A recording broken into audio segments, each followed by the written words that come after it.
repercutir essa decisão do Comitê de Política Monetária. Eu converso agora com Flávio Serrano, economista-chefe do Banco BMG. Está aqui comigo em tela. Seja muito bem-vindo, Flávio. Um prazer ter você aqui. Obrigado, Victor. Obrigado pelo convite. Prazer. Boa noite a todos que nos assistem. Flávio, eu não sei se você, nesse meio desse breaking news, teve tempo de ler o comunicado do Copom ou acompanhando a gente aqui com fone. Isso, estava escutando e também estava lendo. Flávio, o que mais chama a atenção do comunicado do Copom?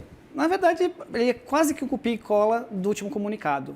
A principal mudança, a mais importante, é que o BC antes ele ia verificar se uma manutenção da taxa de juros no patamar atual por um período bastante prolongado seria suficiente, né? Seria estratégia adequada para que a inflação venha para o patamar de 3% ao longo do tempo, ao longo do horizonte relevante, claro. E, na verdade, agora ele fala que essa é a estratégia. Então, ele muda um pouco essa parte. Não é mais uma condicionante, e sim uma maior convicção de que, mantendo a taxa de juros no atual patamar, ele é suficiente para trazer a inflação ao longo do tempo para a meta. Não tem um guidance. Uma vez, não tem um guidance tem. sobre a possibilidade de um corte, seja em janeiro, seja em março. O Banco Central não abre essa porta, muito pelo contrário, né? Exato. No final, ele repete, inclusive, aquela não hesitará. mesma leitura, não hesitará. Exato. Em manter, eu gosto da expressão, não hesitar, continuará vigilante, seguirá vigilante, que os passos futuros da política monetária poderão ser ajustados e que não hesitará em retomar o ciclo de ajuste caso julgue apropriado. Além de não abrir portas para corte de juros em janeiro ou março, o Banco Central reitera, como no último comunicado, que pode subir juros. O cenário é esse. A gente não enxerga o cenário de alta de juros, mas é um cenário ainda que você tem uma situação de inflação persistente, principalmente na inflação de serviços. Isso é derivado de um mercado de trabalho muito forte. A gente viu pequenas acomodações na margem nos últimos dados, né, pegando o dado da PNAD e o dado do CAGED. O último dado do CAGED subiu um pouco e a PNAD ainda continuou assim, melhorando na margem, mas ainda assim, desemprego de 5,6%, é o mais baixo da história do Brasil. Rendimento crescendo a mais de 4% em termos anualizados. Isso tem gerado essa pressão na inflação de serviços, né? Então, você tem, basicamente, a preocupação para o Banco Central é uma expectativa de inflação que é desancorada, ela não está compatível com a meta de 3%, um mercado de trabalho forte que pressiona a inflação de serviços. E essa é a mais difícil de combater. Então, a gente não enxerga alta de juros, mas ele, na postura dele, a gente entende que o cenário é um cenário de incerteza ainda. Então, não dá para ele ainda fechar a porta. Então, ficou mais claro ao longo dos últimos meses, com a melhora da inflação corrente, de que o cenário de manutenção da taxa pode ser o suficiente. Mas ele pode ser, eventualmente, surpreendido por uma recuperação adicional do mercado de trabalho, que está dando os primeiros sinais de acomodação, mas que ainda continua muito forte. Entendeu? Então, acho que ele mencionar que vai continuar vigilante e não hesitará em retomar o ciclo de aperto é importante. Mas acho que a mensagem mais importante mesmo é a manutenção da taxa básica no atual patamar, por um período bastante prolongado, vai ser capaz de trazer inflação para a meta. Então, agora, o mais provável é ele ficar parado ainda, seguir avaliando, então, a evolução do cenário e ver se a gente vai ter espaço ou não para cortar a taxa de juros. Flávio, no jornalismo a gente chama de lead, né? Que é o que é mais importante em cima, abrindo o texto. A gente tem nesse comunicado do Comitê de Política Monetária os aspectos globais abrindo esse comunicado e o fiscal ele é citado apenas uma vez. Esse cenário mudou? A gente hoje tem um peso maior do cenário externo do que no cenário doméstico? Acho que não. Acho que os dois são... Quando a gente pega o balanço de riscos do Banco Central, você vê que tem 3 riscos de alta e 3 riscos de baixa, como você mencionou. Um deles é você ter um câmbio mais depreciado. E ele fala especificamente políticas internacionais ou domésticas que venham a produzir esse cenário. Ele basicamente está falando do cenário de tarifas, né? Então, hora aumenta a tarifa, hora diminui a tarifa, isso gera um ambiente de incerteza e adiciona, então, prêmios nos ativos e o dólar pode ficar mais depreciado. E o segundo aspecto é o nosso doméstico, né? Então, o fiscal continua sendo um ponto de atenção. Aqui a estrutura é mais ou menos essa. Quando a gente vê um comunicado, ele é mais enxuto, o BC fala de riscos externos, fala do cenário doméstico, vem para o balanço de riscos e depois fala o prospectivo, o que ele imagina de condução de política monetária. Então, o fato de começar com economia internacional, né, com essa questão das tarifas, não é que isso ficou mais importante do que o fiscal. Os dois são riscos super importantes para a taxa de câmbio. E ela tem ajudado. Se a gente for pegar a inflação recente, né, o IPCA, ele desacelerou muito e as expectativas acho que reagiram a isso, a Focus, né, reagiu a isso. Uma melhoria da inflação de bens industriais, é basicamente câmbio, e uma melhoria de bens de alimentação. que também é uma parte câmbio, uma parte recuperação de condições de oferta. Então, esses dois riscos têm que ser são tanto o doméstico quanto o internacional, são importantes para a determinação da taxa de câmbio, que tem sido super importante para a nossa inflação no momento. E aí, quando a gente olha para o chamado horizonte relevante, a gente tem um negocinho ali no meio que chama-se 2026, que tem eleições. Estamos em Breaking News novamente aqui no CNN Money. Breaking News, CNN. Agressividade. Quem ganha menos, paga menos. Quem pode mais, contribui mais. Corrigirmos hoje distorções... Anunciando essa vitória, essa aprovação por parte do Senado desse texto que já tinha sido apreciado hoje pela Comissão de Assuntos Econômicos, texto de relatoria do senador Renan Calheiros, que aprova esse aumento da faixa de isenção do imposto de renda para quem ganha até R$5 mil e estende uma alíquota progressiva para aqueles que ganham até R$ 7.350. Por outra ponta, sobreonera os vencimentos acima de R$ 50 mil por mês ou R$ 600 mil ao ano, também taxando dividendos. Essa decisão que foi tomada agora por unanimidade no Senado Federal. Com essa aprovação, o texto segue agora para a sanção do presidente Luiz Inácio Lula da Silva. Esse texto foi mantido, esses ditames principais da proposta foram mantidos. Então, uma isenção total para quem ganha até R$ 5 mil por mês, ampliando essa isenção parcial para quem ganha até R$ 7.350 por mês.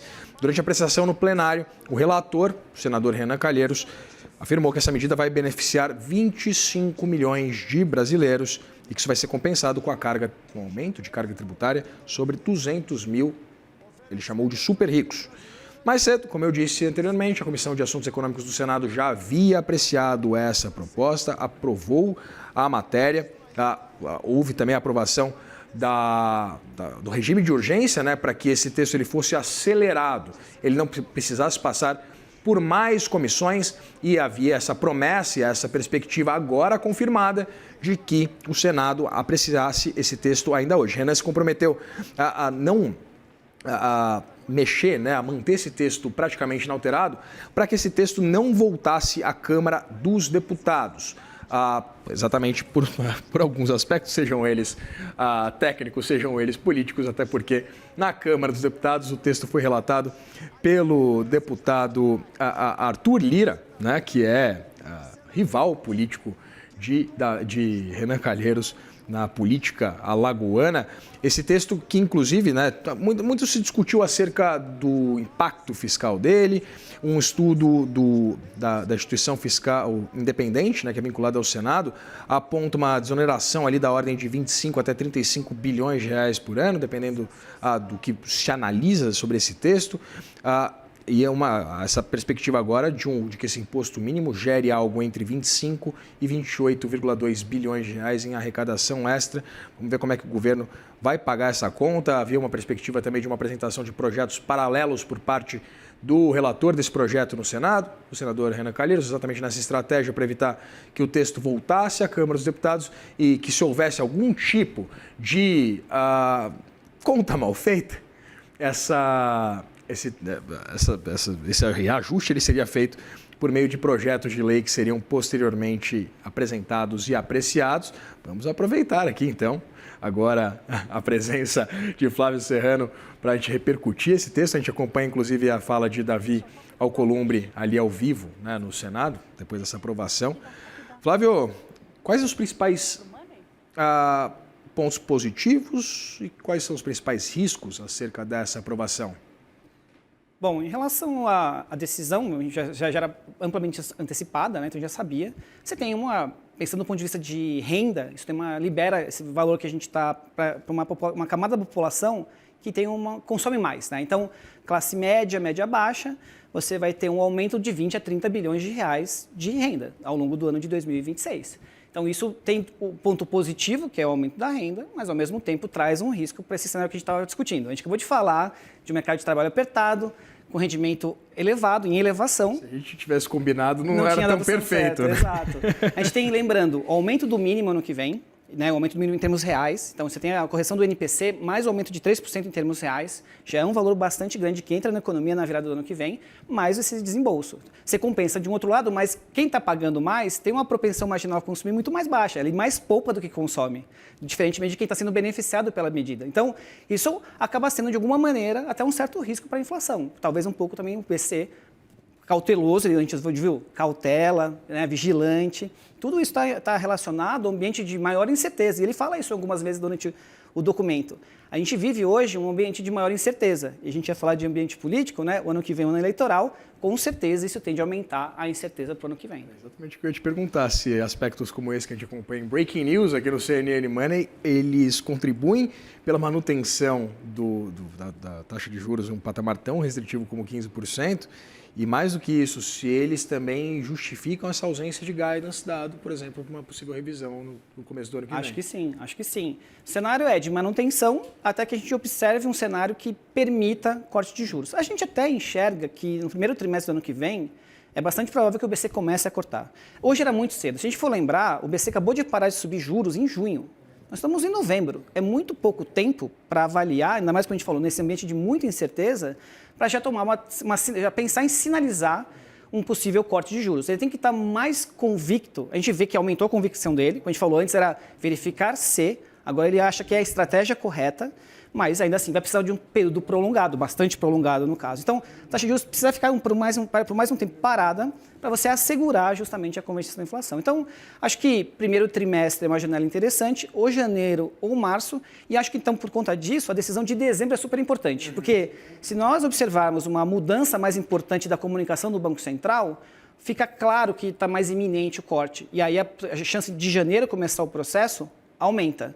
Se ele não modificar muito, né, a comunicação oficial dele, já fica mais difícil ele começar a cortar em janeiro, e aí a gente eventualmente começa a achar que o mais provável é cortar em março. Entendeu? Ainda assim, a gente enxerga que o primeiro trimestre já vai ser capaz. O horizonte realmente vai mudando, né? A gente está hoje mudando para o terceiro, hoje é terceiro TRI de 2027, né? E a gente vai para frente. Então, à medida que o tempo vai passando, a inflação, quando a gente olha as projeções do Banco Central pelo RPM, né, o relatório de política monetária, elas estão chegando perto de 3% lá no final de 27 para 28. Isso com um cenário de focos. O próprio Banco Central sinaliza, né? O horizonte relevante ainda está em 3,3%. 3,3%, que é próximo do 3%, né? Se a gente pensar, sim. Exato. Então você tem um cenário de hiato um pouco apertado, mas hiato é a diferença de economia potencial, né? Então, a economia ainda cresce um pouco mais forte, mas é um cenário de que a economia vai desacelerar. Isso já produz alguma desinflação. Tem uma correção parcial dessas projeções de inflação. Então, é uma reancoragem parcial. Em algum momento do tempo, eu acho que ele vai acabar usando um pouco esse termo também. Isso vai continuar demandando por parte dele cautela, mas vai abrir espaço para ele cortar. E se a gente for pegar Focus, que é o cenário base, né, ele usa taxa de câmbio e Focus como referência, né? Você vê que a Selic cai a partir de janeiro, segundo a Focus. Ela vai para perto de 12,25 no final do ano. Então, entre 12 e 12,5 vai para o final do ano. Isso já está na conta do Banco Central e isso está levando uma inflação para perto de 3. Então, existe espaço para cortar. O que ele precisa ter é mais confiança de que esse cenário é o cenário que vai, de fato, levar essa inflação para mais perto da meta. Conversei com o Flávio Serrano, economista-chefe do Banco BMG. Flávio, agradeço muito pela disponibilidade de conversar com a gente aqui no Laço com trocentos breaking news, atrapalhando, mas também elevando a nossa conversa. Muito obrigado. Obrigado, Vitor.